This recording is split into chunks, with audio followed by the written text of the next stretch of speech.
रोहित हमारे घर में नौकर था, महज 20 साल का। वह हर समय मेरे आसपास ही मंडराता रहता और मुझे वह एक मासूम छोटा लड़का लगता था। उसकी भोली सूरत और शांत व्यवहार देखकर कभी मैंने उसे गंभीरता से नहीं लिया, लेकिन एक दिन उसने मुझसे कहा, मालकिन, मुझे छोटा समझने की भूल मत कीजिए। उसकी बात पर मैं हंसी में टाल गई, मगर उसकी आंखों की चमक ने मुझे कुछ पल के लिए सोचने पर मजबूर कर दिया। उसमें कुछ ऐसा था जो अनदेखा नहीं किया जा सकता था। उस रात एक ऐसी घटना घटी जिसे भूल पाना मेरे लिए नामुमकिन है। रोहित, जिसे मैं अब तक एक साधारण नौकर समझती थी, अचानक मेरी नजरों में एक मर्द की तरह उभरने लगा। उसका आत्मविश्वास और आंखों में दिखती गंभीरता ने मेरे भीतर अजीब से एहसास भर दिए। मैं खुद नहीं समझ पाई कि यह क्या था। जब रोहित रात में मेरे पास रुका तो मेरे अंदर कुछ बदलने लगा। पहले तो मैंने इसे नजरअंदाज किया और यही सोचा कि वह अभी बच्चा है, उसे दुनियादारी की समझ नहीं होगी। मगर समय के साथ रोहित के व्यवहार में आए बदलाव को मैं नकार नहीं पाई। उसके हाव भाव और बोलचाल में कुछ ऐसा था जो मुझे प्रभावित करने लगा। मैंने कभी कल्पना भी नहीं की थी कि एक 20 साल का लड़का मेरे जैसी 40 साल की महिला को इस तरह महसूस करवा सकता है। रोहित का साथ मुझे भाने लगा। रोहित को मैं गांव से अपने घर काम के लिए लाई थी। घर में मैं और मेरा 1 साल का बेटा ही रहते थे। जब मैं नौकरी पर जाती तो रोहित मेरे बेटे की देखभाल करता। उसके प्यार और देखभाल ने उसे मेरे घर का हिस्सा बना दिया। धीरे धीरे हम दोनों के बीच एक अनकहा रिश्ता बनने लगा। यह रिश्ता शब्दों से परे था, मगर हम दोनों इसे महसूस करते थे। रोहित की उपस्थिति अब मेरे लिए सामान्य नहीं रह गई थी। उसकी हर बात, हर मुस्कान और हर नज़र अब मेरे दिल में गूंजने लगी थी। मैं जानती थी कि यह कहानी आम नहीं है, यह मेरी अपनी कहानी थी। मेरी जिंदगी में पहले काफ़ी मुश्किलें आई थीं। मैं बिना शादी के माँ बन गई थी। मेरे प्रेमी ने मुझसे प्यार का नाटक किया और जब मैं गर्भवती हो गई तो उसने किसी और से शादी कर ली। मेरे माता पिता ने भी मुझे और मेरे बच्चे को स्वीकारने से इनकार कर दिया और तब से मैं अकेले ही अपनी जिंदगी जी रही थी। एक दिन गांव में मेरे बेटे आरव को रोहित के साथ खेलते देखा। रोहित ने मुझसे काम मांगा और मैंने उसे अपने साथ शहर आने के लिए कहा। उसके बाद से रोहित मेरे घर में रहकर मेरे बेटे की देखभाल करने लगा। उसके आने के बाद से मेरा बेटा भी स्वस्थ और खुश रहने लगा। रोहित की मेहनत और समर्पण ने मेरे दिल को जीत लिया था। वो न सिर्फ मेरे बेटे का ख्याल रखता था, बल्कि घर के कामों में भी मेरी मदद करता था। और फिर एक रात जब आरव बहुत रोने लगा, रोहित उसे चुप कराने के लिए आया। बच्चे के रोहित के पास जाते ही आरव शांत हो गया और उस क्षण में मुझे एहसास हुआ कि रोहित केवल एक नौकर नहीं, बल्कि मेरे जीवन का अहम हिस्सा बन गया था। रात काफी हो चुकी थी और आरव रोहित को छोड़ने का नाम ही नहीं ले रहा था। मजबूर होकर मैंने रोहित से कहा, आज तुम यहीं कमरे में सो जाओ। सुबह जब मेरी आंख खुली तो देखा कि आरव रोहित से लिपटकर चैन से सो रहा था। उस रात के बाद से रोहित रोज ही मेरे कमरे में सोने लगा। रोहित के आने से मेरी जिंदगी में जैसे सब कुछ आसान हो गया था। उसकी मेहनत और प्यार ने मुझे बहुत खुश किया था। एक दिन छुट्टी के दिन मैंने सोचा कि उसे कुछ तोहफा दूं, तो उसे मॉल ले गई। वहां मैंने उसके लिए अच्छे कपड़े खरीदे और फिर उसे सैलून ले जाकर उसकी नई हेयर स्टाइल बनवाई। रोहित पहले से ही अच्छा दिखता था, लेकिन उसने कभी खुद पर ध्यान नहीं दिया था। उस दिन उसके पूरे लुक को मैंने बदल दिया। उसे नए अंदाज में देखकर मैं खुद चौंक गई थी। क्या यह वही साधारण सा रोहित है? मैंने खुद से पूछा। कल तक जो सिर्फ एक आम सा नौकर दिखता था, वह अब बेहद हैंडसम और स्मार्ट लगने लगा था। मॉल से घर लौटे तो आरव थकान से सो गया। मैंने उसे बिस्तर पर सुला दिया और पानी पीने के लिए बाहर जाने ही वाली थी कि रोहित मेरे लिए पानी लेकर आ गया। मैंने पानी पिया और गिलास रख दिया। तभी मेरी नज़र रोहित पर पड़ी। वो मुझे तब से ही एक तक देख रहा था। उसने धीरे से मेरा हाथ थामा और मुझे गले लगा लिया। उस पल ने मुझे अचंभित कर दिया। कई सालों बाद किसी पुरुष ने मुझे इतने स्नेह से गले लगाया था। मुझे थोड़ी झिझक हुई। मैंने उसे खुद से दूर किया। रोहित ने मेरी ओर देखा और बोला, मालकिन, आपकी वजह से आज मैंने खुद से प्यार करना सीखा है। आपने मेरी जिंदगी बदल दी है। उसकी आंखों में सच्चाई थी। उसने कहा, आज पहली बार मैं खुद को अच्छा महसूस कर रहा हूँ। रोहित के चेहरे पर खुशी देखकर मैं भी मुस्कुरा दी। अगले दिन से रोहित के व्यवहार में बदलाव साफ दिखने लगा। अब वह और भी स्वच्छ और सलीके से रहने लगा था। उसकी कद-काठी भी गांव के लड़के जैसी थी, मजबूत और फुर्तीली। रोजाना घर के कामों के साथ साथ वह कसरत भी करता था। उसकी उम्र भले ही सिर्फ 20 साल थी, लेकिन उसके व्यक्तित्व में अब एक परिपक्वता आने लगी थी। एक दिन सुबह ऑफिस जाते समय मैं आरव को चूमने के लिए झुकी। उस वक्त वह रोहित की गोद में था। अचानक आरव ने अपनी गर्दन घुमाई और मेरे होंठ रोहित के गाल से टकरा गए। मुझे एकदम शर्मिंदगी महसूस हुई और मैंने जल्दी से माफ़ी मांगी। उस दिन ऑफिस में भी मैं रोहित के बारे में सोचती रही और शाम को जब घर आई तब भी उसकी आंखों में नज़र मिलाने की हिम्मत नहीं कर पा रही थी। रोहित हमेशा की तरह आरव को सुलाकर खाना खाने आया। खाना खत्म करने के बाद मैं अपने कमरे में चली गई। मुझे माइग्रेन की समस्या थी और उस दिन मेरा सिर बहुत दर्द कर रहा था। मैंने अपनी दवाई ली लेकिन दर्द कम नहीं हो रहा था। कुछ देर बाद रोहित कमरे में आया। मुझे इस हाल में देखकर उसने फिक्र से पूछा, क्या हुआ मालकिन? जब उसे पता चला कि मेरा सिर दर्द कर रहा है तो बिना कुछ कहे उसने धीरे धीरे मेरे सिर की मालिश शुरू कर दी। रोहित की उंगलियों के स्पर्श से मुझे सुकून मिलने लगा। उसकी देखभाल और कोमलता ने मेरे दिल को छू लिया। वह सिर्फ एक नौकर नहीं था बल्कि मेरी जिंदगी का एक अहम हिस्सा बन चुका था। धीरे धीरे मेरी आंखों पर नींद का भार बढ़ने लगा और उस रात मैंने वर्षों बाद सबसे सुकून भरी नींद ली। अगले दिन हमारे ऑफिस में ट्रेडिशनल डे का आयोजन था। मैंने गुजराती लुक अपनाने का फैसला किया और एक खूबसूरत घाघरा पहन लिया, लेकिन स्कर्ट का नॉट बांधने में मुझे दिक्कत हो रही थी। मैंने रोहित को कमरे में बुलाया और उसे नॉट बांधने को कहा। नॉट बांधते समय उसका हाथ मेरी खुली पीठ से हल्के हल्के गुजर रहा था। मैंने उसे हमेशा एक छोटे बच्चे की तरह देखा था, इसलिए इस काम के लिए उससे मदद ली।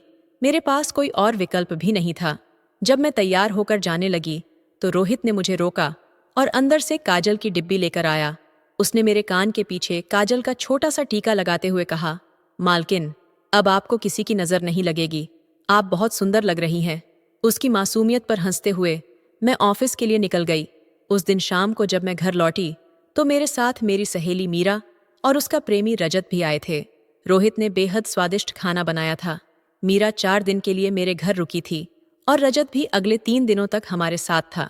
अगले दिन रात को रोहित ने खाना तैयार किया और मीरा और रजत को खाने के लिए बुलाया, लेकिन वे दोनों अपने कमरे में ही शराब पी रहे थे। मीरा इतनी पी चुकी थी कि वह बिना खाना खाए ही सो गई। रजत हमारे साथ खाने के लिए बैठा और अचानक बोला, प्राची, तुम तो मीरा से भी ज्यादा सुंदर हो। रजत की यह बात सुनते ही रोहित के चेहरे पर गुस्सा साफ झलक लगा। खाना खत्म करने के बाद रजत अपने कमरे में चला गया, लेकिन रोहित ने मुझसे कहा, मालकिन, आपके यह दोस्त कैसे हैं? मुझे उस आदमी की बात बिल्कुल अच्छी नहीं लगी। रोहित के यह कहने पर मुझे गुस्सा आया और मैंने उसे डांटते हुए कहा, मैं तुझे घर का सदस्य मानती हूँ। इसका मतलब ये नहीं कि तू मेरे मेहमानों के बारे में कुछ भी बोले। तेरा काम है उनकी सेवा करना, बस वही कर। उसे डांट कर। मैं अपने कमरे में चली गई। हालांकि मैंने उसे डांट दिया था, फिर भी रोहित मेरे लिए पानी लेकर आया। मैंने दवाई ली और पानी पीकर सो गई। आज रोहित मेरे कमरे में सोने नहीं आया था, ऐसा मुझे महसूस हुआ। लेकिन सुबह जब मेरी आंख खुली तो मैंने उसे अपने बगल में पाया। सुबह मेरी आंख खुलते ही सामने मीरा खड़ी थी, जो बेहद गुस्से में लग रही थी। रोहित के हाथ में मीरा की ओढ़नी बंधी हुई थी। मीरा ने गुस्से में कहा, तुम्हारे इस देहाती नौकर ने मेरे प्रेमी का हाथ तोड़ दिया है। रोहित शांत भाव से सिर हिलाते हुए बोला, मालकिन, मैंने कुछ नहीं किया। रजत साहब नशे में थे, उनका संतुलन बिगड़ गया होगा और वह गिर गए होंगे। रोहित भला क्यों रजत साहब पर हाथ उठाएगा? मुझे भी यही लगा कि रोहित सच बोल रहा है। मीरा और रजत ने जल्द ही घर छोड़ दिया। रोहित ने मेरे सामने फिर से माफी मांगी, हालांकि मुझे पता था कि उसने कुछ गलत नहीं किया था। उस दिन मैंने छुट्टी ली थी क्योंकि कई दिनों से मैं बेहद थकी हुई थी। नाश्ता करने के बाद मैं आरव के साथ 1 घंटे के लिए और सो गई। जब उठी तो मुझे चाय पीने की तलब हुई। मैंने रोहित को पुकारा, लेकिन कोई जवाब नहीं मिला। उसे ढूंढते ढूंढते मैं उसके कमरे तक पहुंच गई। वहां देखा कि रोहित ही अब भी नहाकर बाथरूम से बाहर आया था। उसका शरीर पूरी तरह से भीगा हुआ था और उसने अभी शर्ट भी नहीं पहनी थी। पहली बार मैंने उसे इस तरह देखा। उसकी मजबूत कद काठी ने मुझे हैरत में डाल दिया। रोहित, जो मेरे लिए हमेशा एक साधारण सा लड़का था, अचानक मेरी नजरों में एक अलग रूप में उभर कर आया था। उसका मजबूत और कसा हुआ शरीर उस गांव के लड़के के संघर्षों और मेहनत की कहानी कह रहा था। रोहित की मालिश के दौरान उसने मुझसे एक सीधा सवाल किया, मालिक, आपको आरव के पिता की कभी याद नहीं आती? इतनी सुंदर और जवान होकर भी आप अभी तक अकेली क्यों हैं? उसके सवाल ने मुझे चौंका दिया। जवाब देने की मेरी क्षमता जैसे क्षीण हो गई। शायद मुझे भी नहीं पता, मैंने हल्के से कहा। उस प्रश्न ने वहीं विराम ले लिया। रोहित की मालिश ने मुझे गहरी नींद में डाल दिया। अगले 2 दिन में वह तारीख आ गई जब मैंने अपने प्रेमी से पहली बार मुलाकात की थी। दिन भर मैंने खुद को किसी न किसी काम में व्यस्त रखा, लेकिन रात के अंधेरे में उसके ख्यालों ने मुझे घेर लिया। आरफ का चेहरा देख देख कर उसकी याद और भी गहरी हो गई। अंततः मैं अपने कमरे में जोर जोर से रोने लगी। आरफ पास में सो रहा था, लेकिन मेरे आंसुओं का सैलाब थमने का नाम नहीं ले रहा था। इस बीच रोहित पानी लेकर मेरे कमरे में आया। मुझे रोते हुए देखकर उसने मुझसे पानी पिलाया और दवाइयां दी। रात की खामोशी में जब सब कुछ थम सा गया था, मैं अपने कमरे में बैठी खिड़की से बाहर देख रही थी। मन में हजारों विचार उमड़ रहे थे। तभी रोहित ने दरवाजे पर दस्तक दी। उसकी आवाज में एक अनजाना सा संकोच था। मैंने दरवाजा खोला तो वह चुपचाप खड़ा था। उसने धीमे स्वर में कहा, मालकिन, अगर आप चाहें तो मैं आपको आपके कमरे तक छोड़ आता हूँ। उसकी बात सुनकर मैं थोड़ा ठहर गई, लेकिन फिर हामी भर दी। कमरे में पहुंचते ही मैंने रोहित को कसकर गले लगा लिया। ऐसा लगा जैसे मैं सारी दुनिया से बेखबर हो गई हूँ। रोहित, मैंने उसकी आंखों में झांकते हुए कहा, आज रात मैं तुम्हारे साथ रहना चाहती हूँ। उसकी आंखों में एक झिझक थी। वह असमंजस में बोला, मालकिन, मैं अभी छोटा हूँ, मुझे कुछ समझ नहीं आता। लेकिन मेरे दिल की बेचैनी ने उसे और करीब खींच लिया। सुबह जब मेरी आंख खुली तो रोहित वहां नहीं था। उसकी शर्ट बिस्तर के पास रखी थी। मैंने कमरे से बाहर कदम रखा तो देखा कि रोहित आरव को दूध और बिस्किट खिला रहा था। उसके चेहरे पर थकान झलक रही थी, लेकिन वह पूरी तरह आरव का ध्यान रख रहा था। यह देख मेरा दिल सुकून से भर गया। दिन भर रोहित मुझसे नजरें चुराता रहा। दोपहर को मीरा आई। वह चुपचाप बैठी रही और रोहित की तरफ एक बार भी नहीं देखा। जब वह जाने लगी तो उसने धीमे स्वर में कहा, जल्दी से अपने नौकर को यहां से निकाल दो। उसके शब्द मेरे मन में कहीं गहरे तक ढंस गए, लेकिन मैंने उन्हें नजरअंदाज कर दिया।